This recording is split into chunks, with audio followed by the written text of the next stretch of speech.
Open three is good. Shot towards the goal. Oh, Christopher. Nice. Tough shooting is scored.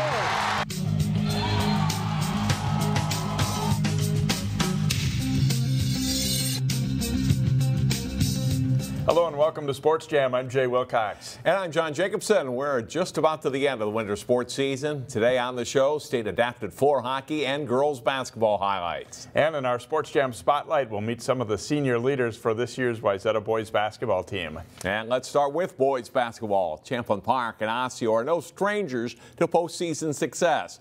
Winners of the past three Section 5 titles, these two met up again last week with underdog Osseo looking to put an end to Champlin Park's unbeaten season. John Bestacek drives down the lane to score 2 of his 9 points for Osseo, giving the Orioles an early 7-6 lead. The Rebels go on a 10-2 run. Brian Smith drives and scores. The senior had a big night, finishing with 18 points. In transition, watch the pass. Smith to McKinley Wright for the dunk. Give Champlin Park a 13-point lead at 24-11. Wright scores 31 in the game. But Osseo gets the margin down to single digits by halftime. Zach Tyson with a 3. He had 23 in the game. The Orioles down just 6 at the half. Second half, it's Wright with a steal, a spin move, and then a perfect bounce pass to Josiah Strong for a layup. Pretty play there. The Rebels' lead is up to 12. Just over 8 minutes to go. Samuel Boyes hits one of his 3 3-pointers in the game, and Champlin Park has a 62-48 lead. Osseo's does not go away. Marmar Hughes scores and is fouled. Orioles back to within 6. And then Tyson passes to Maurice Nelson for the basket in the paint, plus a foul. It's a 4-point game after the free throw. That's as close as the Orioles get. Champlin Park makes its free throws late to deserve the win. The Rebels are now 29-0. They beat Osseo 79-74 to advance to the state tournament. Oh, it's been a dream come true. It's honestly fun. We've known each other since forever, and to do it with our brothers, that's the best thing. As expected, the Rebels are in the top seed for the Class 4A tournament. They'll play the opening game of the tourney against Chaska Wednesday morning at 10 o'clock at the Target Center. Maple Grove occupied the second spot in the Class 4A rankings behind Champlin Park for most of the season. The Crimson looked to punch their ticket to state as they played for the 8 4A title. Rogers was out to prove they weren't an easy out as they faced the Crimson in the final. Jack Hutchison has the hot hand early for Maple Grove as he knocks down a 3 for a 13-2 Crimson lead. Brad Davison gets the steal and layup as Maple Grove jumps out to a 19-10 lead, and it looks like they're in control of this one. Not so fast though. Rogers storms back as Colin Fran sends it to Nick Cameron for 3 and a 31-29 lead. Maple Grove leads by 1 at the half. Second half, and Mitch Spillis gets the hoop off an inbounds play for Rogers, and they go up by 3 as they smell upset. Down by 4 with 5 minutes left, Maple Grove surges. Davison to Hutchison for one of his 5 threes in the game, and the lead is down to 1. Taiwan Pickford doesn't have his best game, but a huge play here as he dunks it home after a Crimson miss, and Rogers leads by 1 again. Davison drives for a layup in traffic to give Maple Grove the lead back for good at 59-58. He scores 27 to lead all scorers.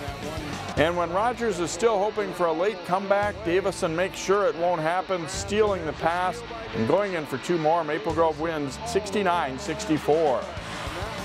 Maple Grove is the number 2 seed, and on paper they got the best draw of the unseeded teams as they face 11 and 18 Andover. That's Wednesday afternoon at 2 o'clock, and we'll hear from the Crimson coming up later in the show. Well, Champlin Park and Maple Grove have each been in the state tournament very recently. The same couldn't be said for Wayzata. The Trojans' 1959 championship team was the last Wayzata boys basketball team to advance to state until last week. Trojans looking to beat longtime nemesis Hopkins in the Section 6 4A final. Junior guard Drew Gallinson drives baseline and scores on the reverse layup to give the Trojans an early 8-4 lead. Ryan Lindbergh had a big game for Wayzata. He makes 2 threes in the first half. That one put the Trojans up 25-11. Wayzata was pretty good with the basketball all night, but Anthony Davis does get a steal here, creating a break. Simon Wright with a layup, helping Hopkins get to within 12 points at halftime. Second half, Gallinson drills a 3-pointer from the corner, and Wayzata's lead grows to 16 points. Ishmael El-Amin in what would turn out to be his final high school game scores in traffic. He leads all scorers with 17 points. But it's not enough for Hopkins. Jacob Benega to Gavin Baumgartner for an easy 2 as Wayzata wins 66-51 to qualify for the state tournament. Well, more on the Trojans later in the program in our Sports Jam Spotlight. Here's a pretty good example of how strong the 4A field is this season. Wayzata's 26-3 mark is good enough for just the number 5 seed. They'll face 27-2 Lakeville North, the 4th seed, in what should be a good quarterfinal matchup. That's at noon Wednesday. The semifinals are Thursday night in Class 4A. Let's just say things didn't go quite as well for another local squad in a Section Final game.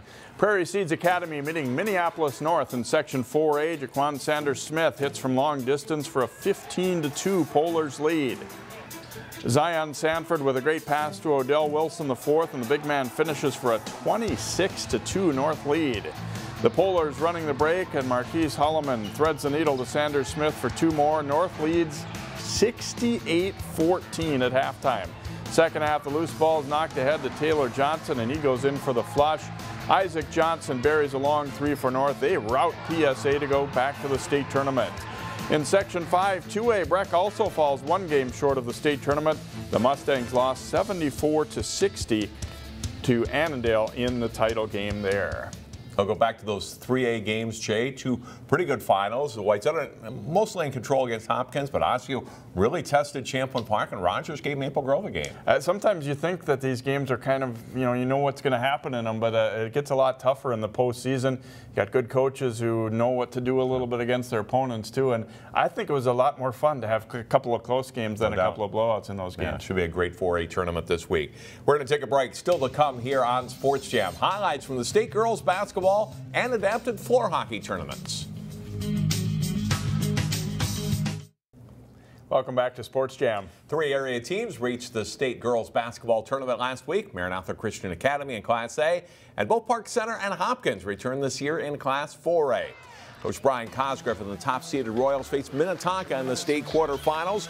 Lorena Suggs steps inside the 3-point line to hit a long 2-pointer for the Royals, put them ahead at 20-10. Hopkins' defensive pressure often leads to turnovers. Suggs with a steal, leads the break, sets up Paige Beckers for a layup, and it's 30-14. Beckers then drives into the lane and drops the pass off to Angie Hammond for 2 of her 10 points. Hopkins takes a 19-point lead into halftime. The Royals are never seriously threatened in the second half. Beckers drives and scores here. The freshman nets 31 points. Hopkins beats Minnetonka for a 3rd time this season, 76-57. After holding off Eastview in the semifinals, the Royals met up with another unbeaten team, Elk River, in the championship. It's the first time both Class 4A finalists were undefeated since they went to 4 classes. Paige Beckers and the Royals looking to win after finishing 2nd last season. Hopkins jumps ahead early as Angie Hammond gets a fast break layup here for an 8-2 Royals lead. Delayla Chicolas with a nice move gets in close to score as Hopkins leads 22-21 in a close first half. But Elk River shoots the lights out. Sydney Wentland buries the 3 from the top of the key for a 9-point lead. They lead by 5 points at halftime. After a block by Hammond, the Elks get it back to Gabby Hawk for a 3, and Elk River goes up 49-40. But Hopkins storms back. Beckers ties it here at 52 all, and the Royals briefly take the lead a moment later. But Elk River keeps scoring. Kelsey Cox with the layup for a 5-point lead at 61-56. Down by 3 late, Beckers gets a chance for the tie, but her long attempt is just off, and Elk River wins its first state title in girls basketball. Park Center made the state tournament for a 4th straight year, 2 in Class 3A, the last 2 in Class 4A. The 5th-seeded Pirates met number 4 Eastview in the 4A quarterfinals. The Pirates shoot the ball well early. Summer Blakemore with a 3 puts Park Center up 9-2. Then Ann Simonette connects for a long 3. She makes 4 threes in the first half. Park Center leads by 9. But the Lightning battle back. Megan Wallstead takes the pass and scores 2 in the paint to tie the game at 24. Pirates would lead by 4 at halftime.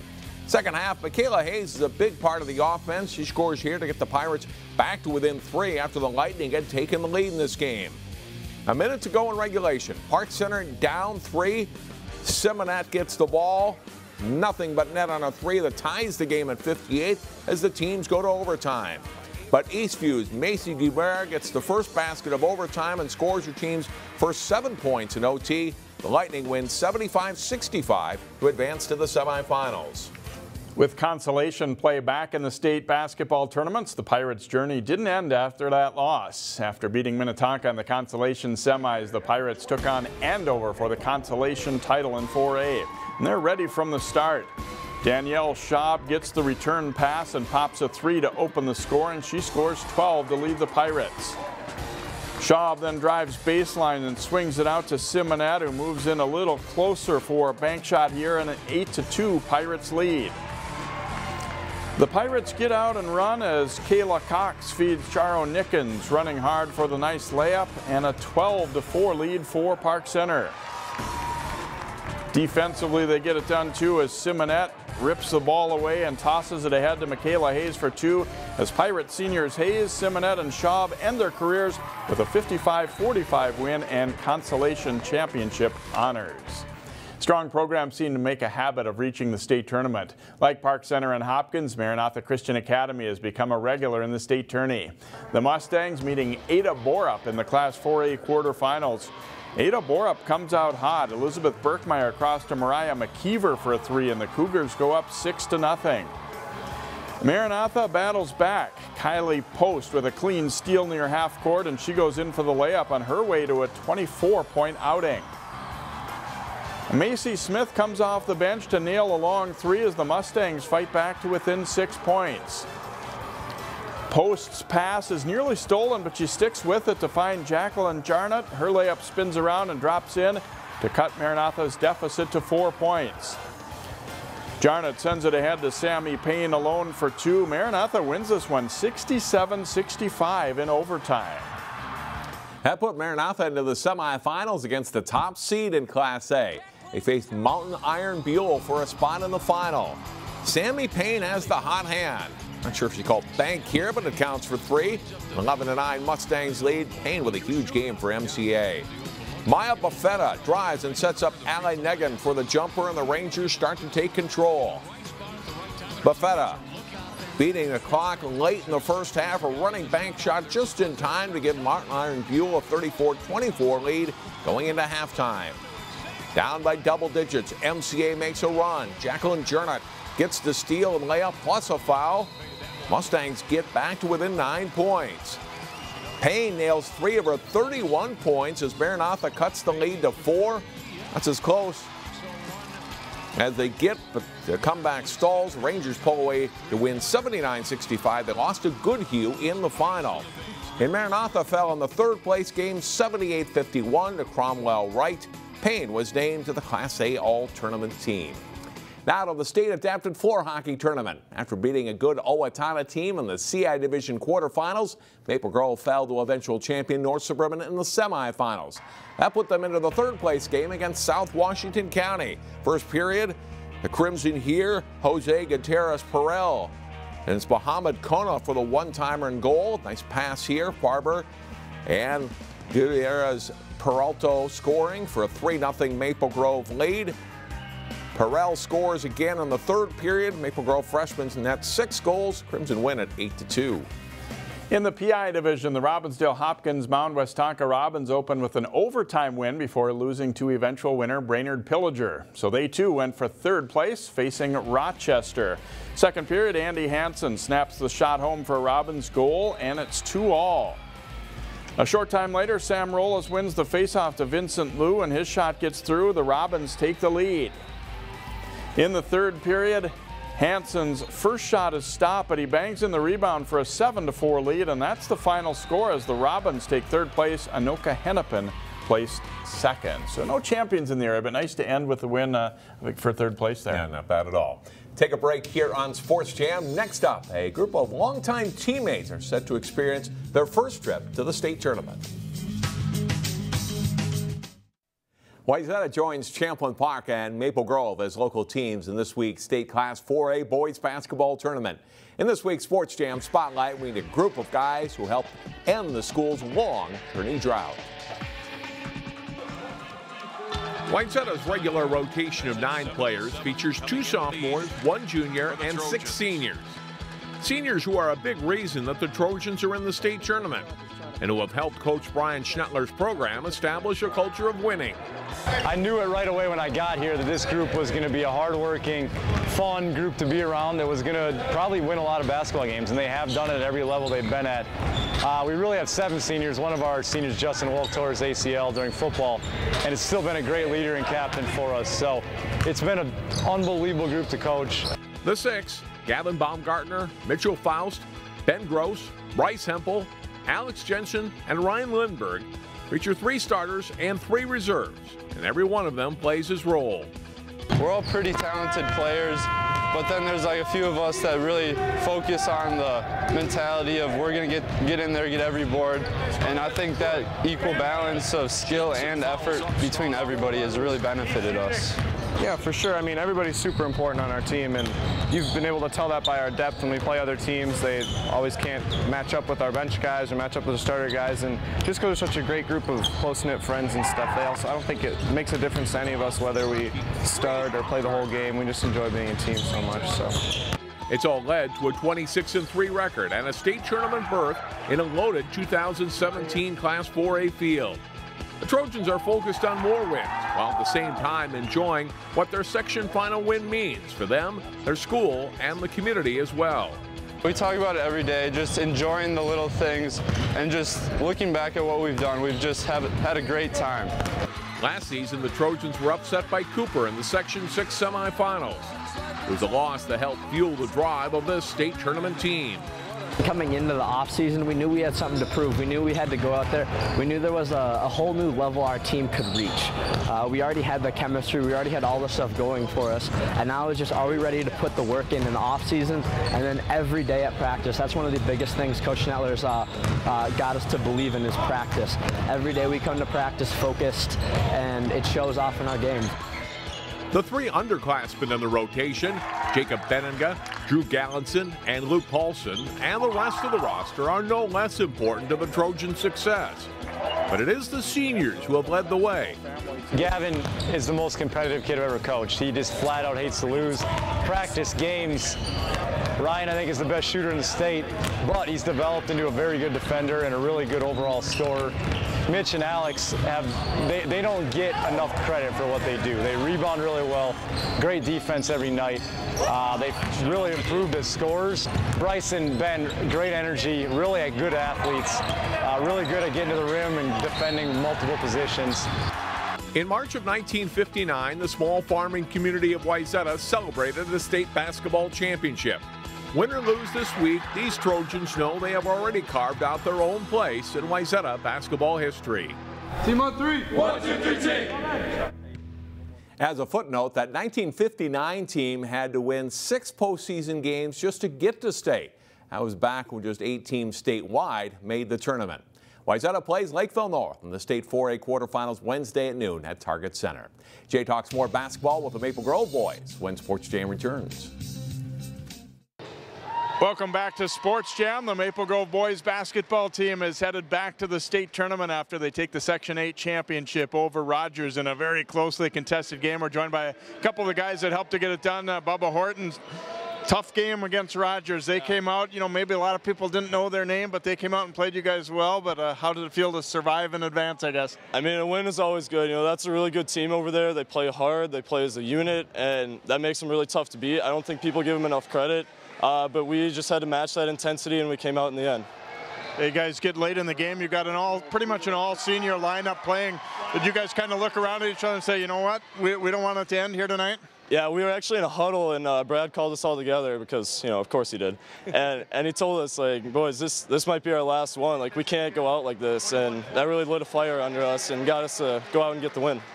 How much fun has this whole season been? You know, obviously you guys came into the season expecting or hoping to get back to the state tournament, but have you been able to enjoy the ride the whole way too? Yeah, you know, this season has been a lot of fun. Like, it's a blast playing with 10 guys that I've played with since I was a little kid, and we just have great chemistry, and I really feel like this season has just been a lot of fun, and we've been playing really well, so that really adds to it.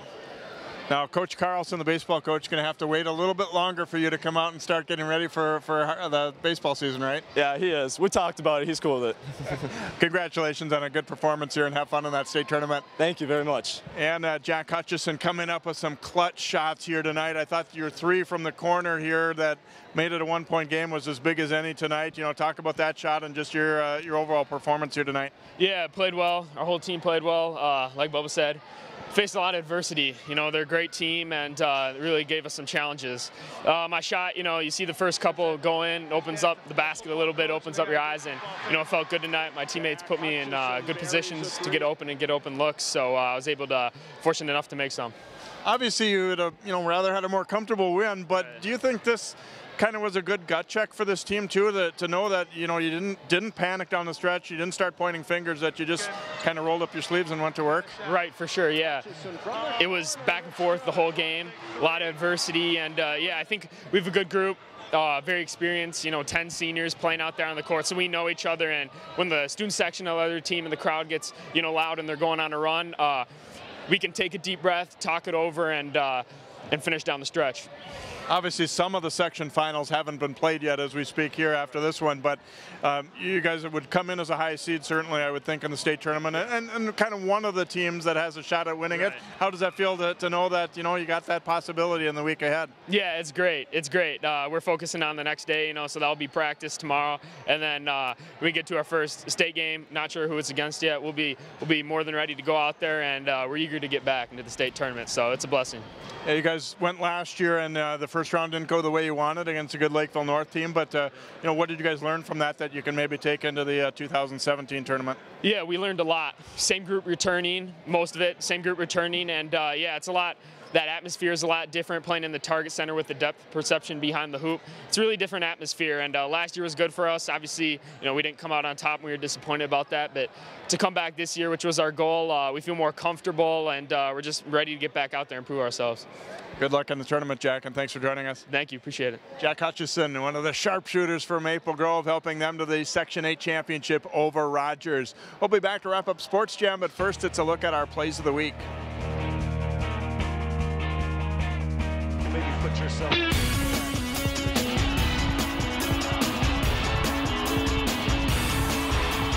Giving him the ball as he makes a nice little left-hand duck-in post move, loses his shoe. Coming right into your living room. Look at him jump almost over 2 guys.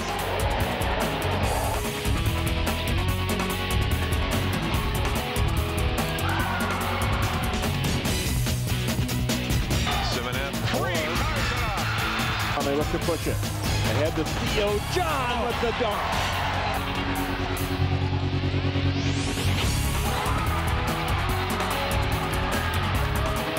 Well coached.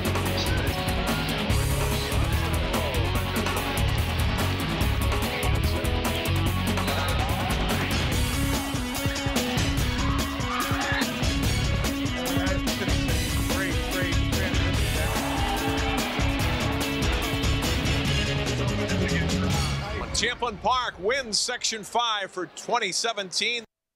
What makes your community feel like home? Is it knowing what's happening in your neighborhood? Or when people know your name? Connections make us a community.